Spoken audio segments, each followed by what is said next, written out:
All right, welcome back, guys. So Amir is clearly having a tough time in school. It's not going very well. There could be so many reasons you want to study law or learn about law. I mean, personally, I wanted to learn about law because my friend Marcus told me to punch his younger brother Isaac in the gut. And he said he'd give me $100 to do it. And I was like, awesome. I mean, I want that $100. I can buy so many cans of Coke with that. So I went ahead and I punched Isaac in the stomach, and then I got in a lot of trouble. So my grade 5 teacher said, why did you punch Isaac in the stomach? I said, well, Marcus told me to do it. He gave me $100. We had a contract, so I punched Isaac in the stomach. I honored my agreement. I thought that was a great argument, right? You know, Mr. Teacher being all pompous. I had an agreement. I honored it. I'm the good party here that does what he promises. And at that time, the teacher was just like, oh no, but it's wrong, but it's wrong. And he couldn't explain to me exactly why it was wrong. And that's where the idea came into my mind. So, well, why is it wrong? Well, if you have a contract for committing a crime, that contract is null and void. If that contract has an illegal purpose, like punching someone in the gut, then you can't enforce it and you don't actually have to comply with it. And you could also be subject to criminal penalties even if you don't actually go ahead and do it, because it might be conspiracy to commit a criminal offense. My grade 5 teacher didn't give me that answer. And that's why I said I want to go to law school and study this stuff and understand it better and properly. But Amir has his own motivations. He has a stutter, he has social anxiety, and he doesn't want children to go through this again in school. So he's like, let's start our journey, let's learn about law. And when you go into law school, the first thing you'll probably learn about is the doctrine of the separation of powers. You'll understand that under this model, you'll be taught there's 3 different branches of government.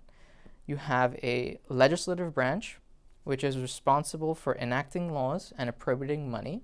So in Hong Kong, you have the Legislative Council that does that and also approves budgets. And then you have the executive branch, which is responsible for implementing those policies, which are funded by the legislative branch, as we've just discussed. And the third branch is the judiciary. And the judiciary is responsible for interpreting the Constitution and various laws and applying their interpretations to various cases that are brought before it. Now, those cases can be of criminal nature, as we've discussed before in the case that I showed you, where the government brings a case against an individual for breaking a criminal statute, or it could be between individuals themselves in a civil case. Like, for example, if Marcus didn't pay me my $100, I'll try to sue him. That would be me against Marcus, but the judge wouldn't give me my $100 because the entire object of that contract was to commit a criminal offense. So that's an example of the judiciary. They would be adjudicating those kind of disputes. So you can see that there's these 3 branches, and under this model, the entire idea is that the powers are independent of each other and they counterbalance each other. Imagine if one authority had the power to legislate, to adjudicate, and also administer every policy, then that would be essentially authoritarianism. You wouldn't have a divide of powers and checks and balances between each one of those parts of the state. And some people even conceive of a fourth part. You could say that's the public sphere outside of the state. You know, the press, the media, who hold those other 3 actors to account. So freedom of the press is something that's also very important to holding those 3 branches to account. So there's a lot of academic and philosophical literature that you can think about. I would recommend The Spirit of the Laws as is a wonderful book, which we can put up here for your reference. You can have a look at it. But this is a very brief introduction to the doctrine of the separation of powers. All right, guys, welcome back. So now we're going to talk about how did we get here?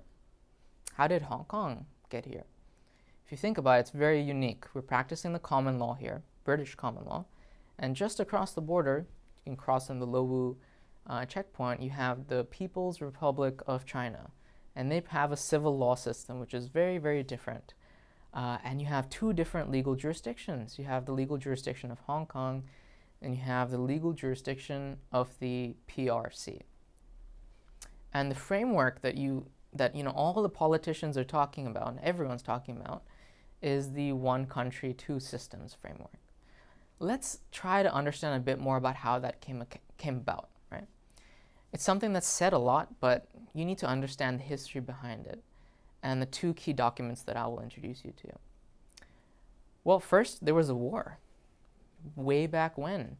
You had the Opium War. China was basically like, you British guys, stop selling us opium.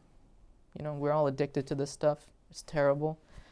And then the UK was just basically like, no. Right? They came in and they just like shot everything up, right? And there's a war. There's an opium war over drugs, right? People, like, this is crazy, right? In the, I think, 18th century. And then who wins that war? The British win.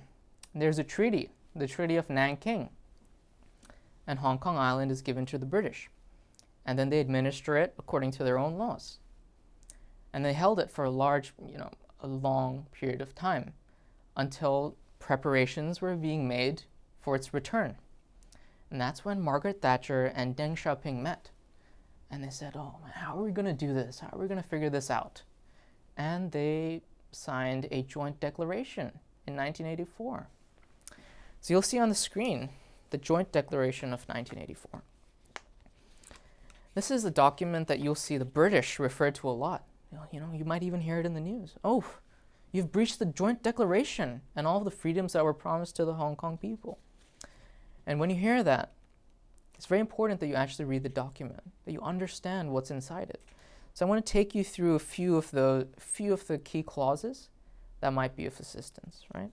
Let's go down paragraph 3, subsection 2. The HKSAR will be directly under the authority of the Central People's Government. That's the first proposition.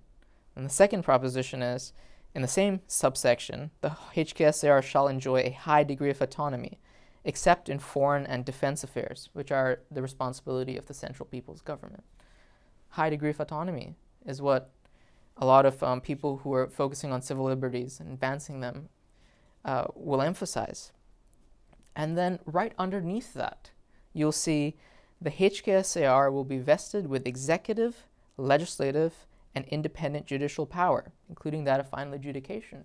So this goes back to what we just spoke about, the separation of powers, that there's 3 branches of government. And you can find it here in this declaration. There's 3 different branches of government here in this document, which as we've discussed, means that there's accountability and a balance of power.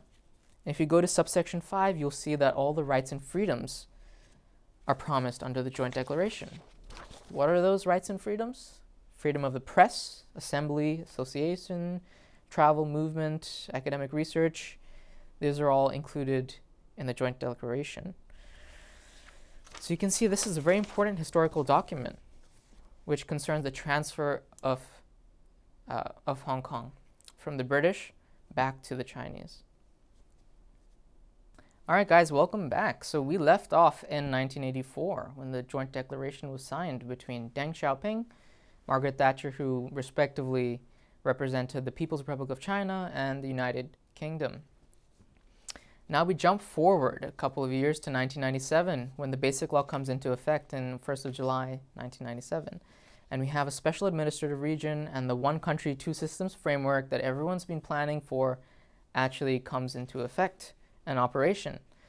And now you can see that the Basic Law is the operative document that acts essentially as the mini constitution of Hong Kong. At this point, I'd just like to pause and stress that you have to read the Basic Law. You really have to read it because it explains everything about the relationship between the central authorities in Beijing and Hong Kong. It explains also the rights and freedoms, and it explains a lot of things that will help you understand how government functions in Hong Kong. So if there's one document that you should read that everyone's talking about, but very few people actually read, it's the Basic Law.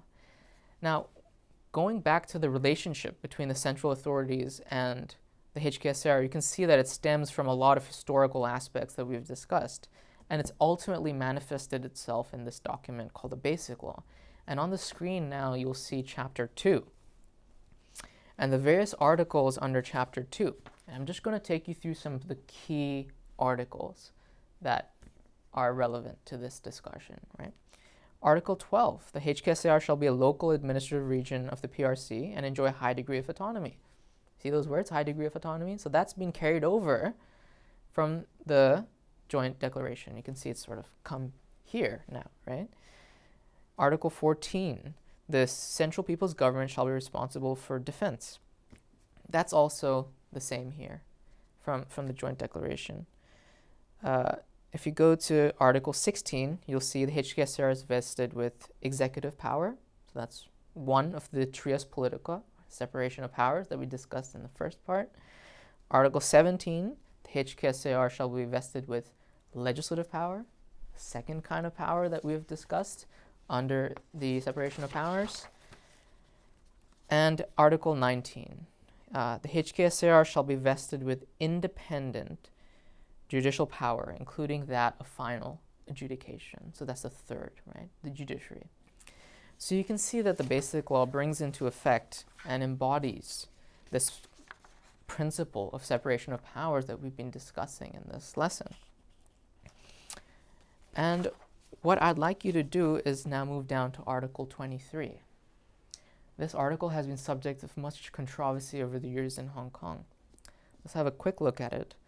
The Hong Kong Special Administrative Region shall enact laws on its own to prohibit any act of treason, secession, sedition, subversion against the Central People's Government, or theft of state secrets, to prohibit foreign political organizations or bodies from conducting political activities in the region, and to prohibit political organizations or bodies of the region from establishing ties with foreign political organizations or bodies.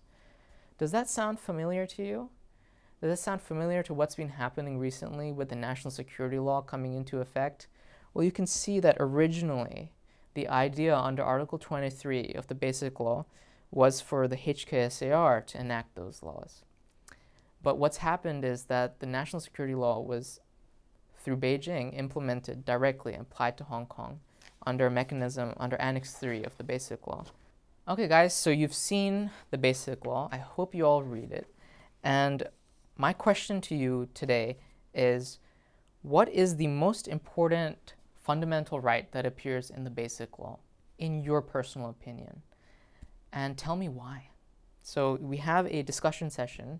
Please include your thoughts over there. Thank you.